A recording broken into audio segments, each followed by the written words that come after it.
चांदनी, एक रहस्यमयी परी की कहानी। बहुत समय पहले की बात है।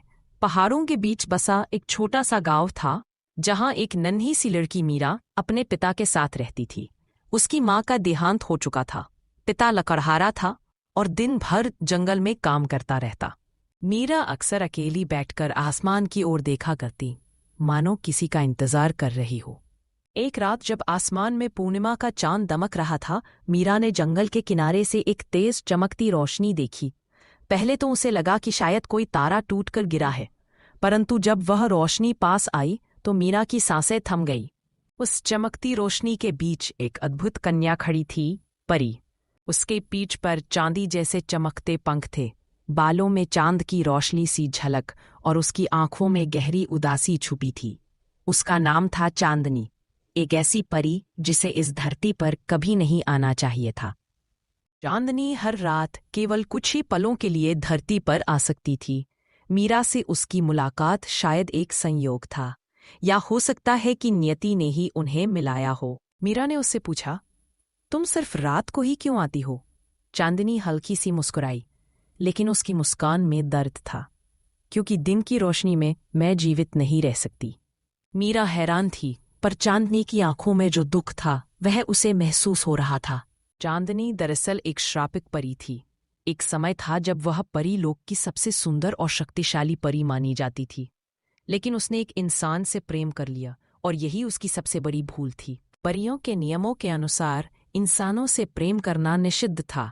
उसकी सजा थी, वह केवल हर पूर्णिमा की रात कुछ पल के लिए धरती पर आ सकेगी, और यदि उसने किसी इंसान को अपना रहस्य बताया तो वह पत्थर बन जाएगी। लेकिन मीरा के सामने चांदनी ने अपना सारा सच बयां कर दिया। कुछ दिन बाद गांव में कुछ अजनबी लोग आए, काले वस्त्र, हाथों में किताबें और राख से भरी डिब्बियां। वे थे परी शिकारी। उन्हें चांदनी की मौजूदगी का पता चल चुका था। अब मीरा के सामने एक कठिन फैसला था, या तो वे चांदनी को छिपाए या उसे वापस परी लोग भेज दे, हमेशा के लिए। उस रात चांदनी ने कहा, आज मेरी आखिरी रात है। अगर मैं फिर बाहर आई तो वे मुझे पकड़ लेंगे, अगर नहीं आई तो मैं सदा अकेली रह जाऊंगी। मीरा की आंखों से आंसू बह निकले। मैं तुम्हें जाने नहीं दूंगी, हम मिलकर लड़ेंगे। लेकिन चांदनी मुस्कुराई।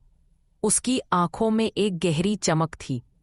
तुम्हें जीवन जीना है मीरा, मुझे अपने अतीत का मूल्य चुकाना है। उसी रात मीरा ने तालाब के पास एक छोटी सी झोपड़ी बनाई और चांदनी को वहीं छिपा दिया। शिकारी आए, ढूंढा, मगर कुछ न मिला। लेकिन जाते समय उन्होंने एक चीज छोड़ दी, एक जादुई शीशा। उसमें जो परछाई थी वह चांदनी की थी। अब वह पत्थर बन चुकी थी। मीरा समझ गई कि चांदनी ने उसे बचाने के लिए अपने अस्तित्व का बलिदान दे दिया।